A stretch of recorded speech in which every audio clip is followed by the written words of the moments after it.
So I have the honor to share with you the history of how this issue has been dealt with in the past. Dental amalgam was introduced in 1833 by the Krakow brothers.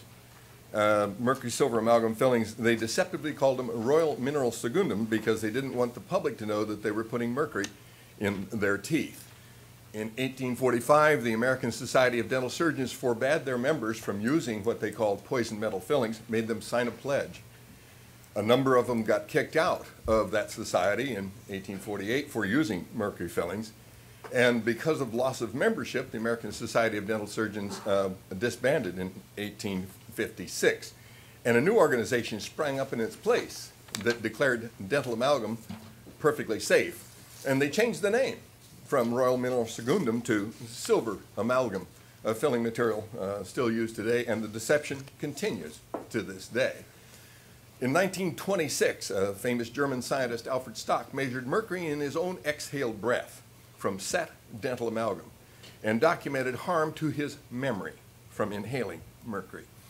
In 1931, the American Dental Association convened a committee of dentists like this one who decided that Dr. Stock was probably a Nazi and that his research was terribly flawed and he had not studied the kind of amalgam that was used in America at that time. And that silenced the debate for another 50 years. How do we respond to issues that conflict with our favorite material? Is that we denigrate the research. We change the subject to something like allergy.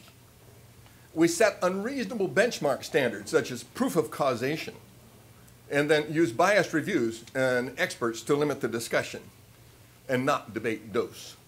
In 1957, a Swedish dentist student placed radioactive mercury-203 in 7 patients and demonstrated exposure. He conducted no experiments to determine safety, and he concluded that it was safe. Gay et al. In '79, and then Carl Savary in 1981, again found what Dr. Stock did. Mercury comes off set dental amalgam fillings. So they convened another expert panel who said studies do demonstrate just a little tiny bit is coming off when they're placed or removed. And it's probably only 1% of the population are allergic, but we don't have any data to support that. And of the 180 subjects with amalgam in this particular study, 180 subjects with amalgam, 16% of them exhibited a positive patch test to mercury chloride. None of the controls exhibit a positive patch test. I think that was done by dermatologists. And that 1984, they again said the distribution of mercury into various tissues is highly variable, and there appears to be little correlation between urine, blood, and hair and the toxic effects. Interesting, we're using urine now to claim it's safe. The teeth have been removed from this animal. This is a sheep. Radioactive mercury-203 was placed in sheep, and in 30 days, mercury had spread to the hoof, kidneys, liver, heart, and jawbone. And that's why mercury from fillings is associated with periodontal disease. The advocates for mercury claim that sheep chew too much. Dr. Vimy, the dentist, was a poor dentist, number 2 in his class, by the way. They claim that FASIB is not a peer-reviewed journal. It's the most prestigious physiological journal in the United States, and there were no controls. There is no radioactive mercury-203 in the environment without a nuclear reactor. So then they repeated the experiments on monkeys. Exactly the same thing happened. And so what do we say now? Animal studies don't count. They even said that before Congress. We prefer poorly designed and highly unethical prospective studies of children, trials looking for brain damage. Let's sign your children up for that. That is unethical. Mercury in dental amalgams chemically binds with the alloy and results in an inert substance.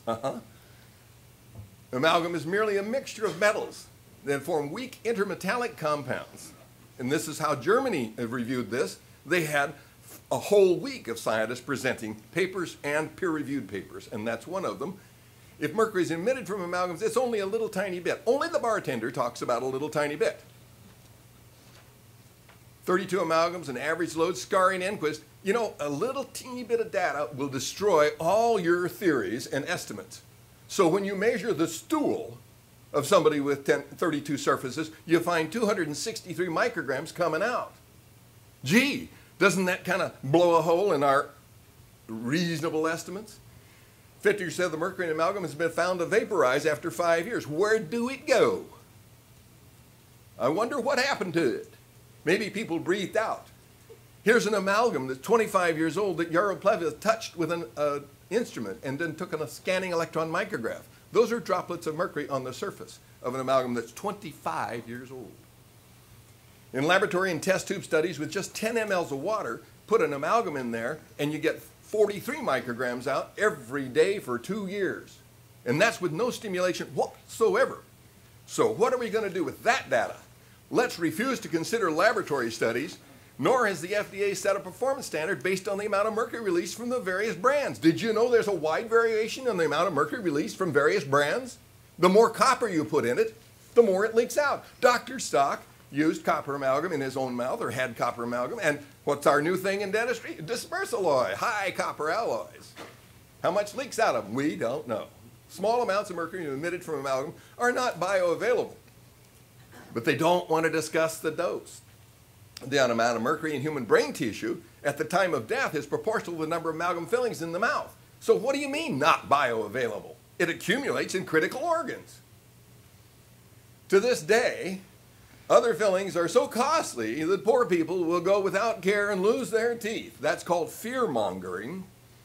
Here's a study of the atraumatic restoration, and what they concluded was, in the permanent dentation, the longevity of the atraumatic restoration is equal to or greater than the equivalent amalgam restoration. Many countries don't use it at all. So let's stop the fear-mongering. We have ways to fix teeth without mercury.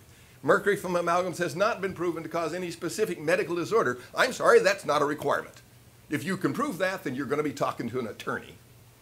Dental amalgam fillings, Rothwell found that the more fillings in your teeth, the less well you can hear, proportional to the number of amalgams in your teeth and the hearing loss. Here you go.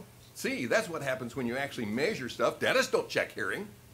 No, it's not in our purview. Here's the composite. No difference in hearing.